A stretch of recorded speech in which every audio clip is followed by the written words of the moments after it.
oh jangan-jangan di belakang layar Elon Musk bisa, karena kepentingannya kan, Elon Musk kan sangat berkepentingan dengan suksesnya ekonomi Cina juga gitu, karena asetnya, tapi juga hubungan baiknya.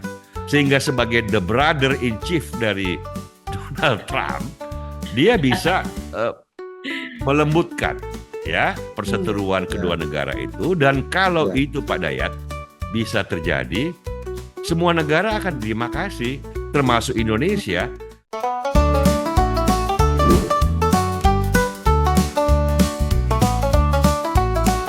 Ini gimana nih soal nanti hubungannya Amerika sama Cina? Karena apalagi ada perang tarif, apakah ada dampaknya seorang Elon Musk yang udah jadi best friend-nya presiden terpilih nih? Ada masukan-masukan apa nih kira-kira? Bisa nggak dia Ya, beri masukan pada Trump? ini juga dimensi yang tidak kalah menariknya, bahkan mungkin lebih penting lagi, Mel. Karena kan Hmm, sekarang ini dua superpower dunia lah ya, Amerika ya. satu, yang satu Cina, the rising star of international politics and economics kan. Nah, Hmm, eh, kan orang khawatir bahwa dengan retorika Trump ini hubungannya menajam antara Xi Jinping hmm, dengan Donald Trump gitu loh. ya. Tahu Hmm, sendiri kan ngomongnya, mulutnya ya. Donald Trump kan bocor semua tuh.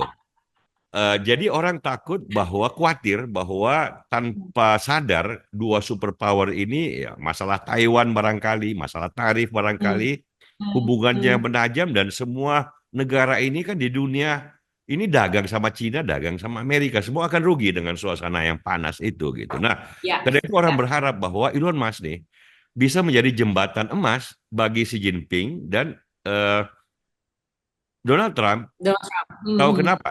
Karena perusahaan terutama hmm. Tesla itu pabrik Perusahaannya Elon terbesarnya, maksudnya. Tesla mobil listrik itu pabrik Hmm, hmm. terbesarnya itu di Shanghai Di selain Cina yang ya. Hmm, di Amerika, dan pekerjaannya hmm. kan juga puluhan ribu gitu, dan dia dapat kredit, dapat kemudahan dari pemerintah Cina, dia disayang oleh pemerintah Cina gitu.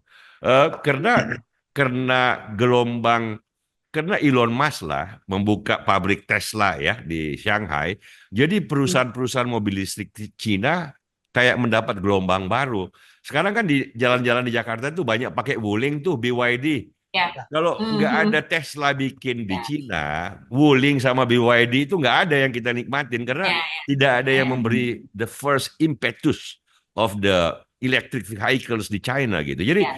Cina pemerintahnya sangat berterima kasih kepada Elon Musk, sama dengan mereka terima kasih pada iPhone sama Steve Jobs, karena dengan adanya iPhone pabrik bikin besar di Cina, perusahaan-perusahaan eh, yang kita itu loh, Ya. yang iPhone Huawei itu Cina ya. itu loh, Huawei segala Ya, macam ya. jadi ikut berkembang. Hmm, Nah, karena hmm, itu orang bilang, oh jangan-jangan di belakang layar Elon Musk bisa, karena kepentingannya kan, Elon Musk kan hmm, sangat berkepentingan dengan suksesnya ekonomi Cina juga gitu, karena asetnya, tapi juga hubungan ya. baiknya.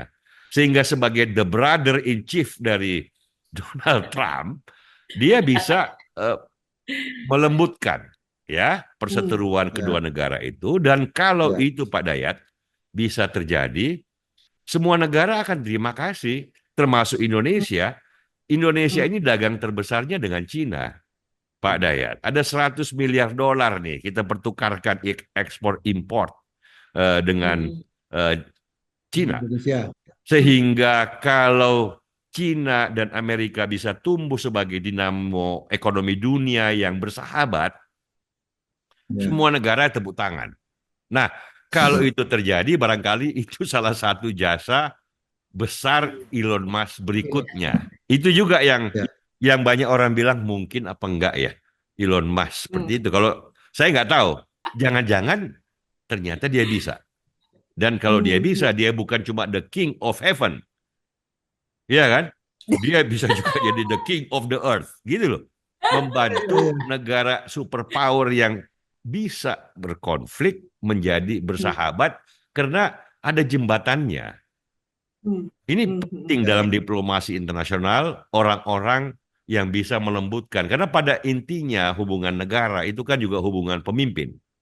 Ya, dua Ya. Hmm, negara besar, ini kan kayaknya seram banget nih.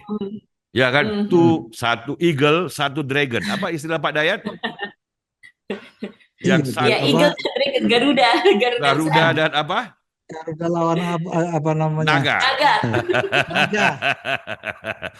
Garuda sama Tapi naga ini kalau bisa Ah, jalan beriringan dalam hubung, ya bolehlah bersaingan, kompetitif, apa advisories ya. Jadi kompetitor, tetapi juga saling, ya namanya dagang, hmm, namanya hmm, bersahabat. Nah, kalau itu bisa dilakukan oleh Elon Musk, walaupun di Cina, pihak-pihak militer Cina itu agak-agak suka sama Elon Musk. Karena Starlink, oke. karena masalah oh, komunikasi, oke. masalah intelligence ya, mereka nggak begitu Ya, suka. ya.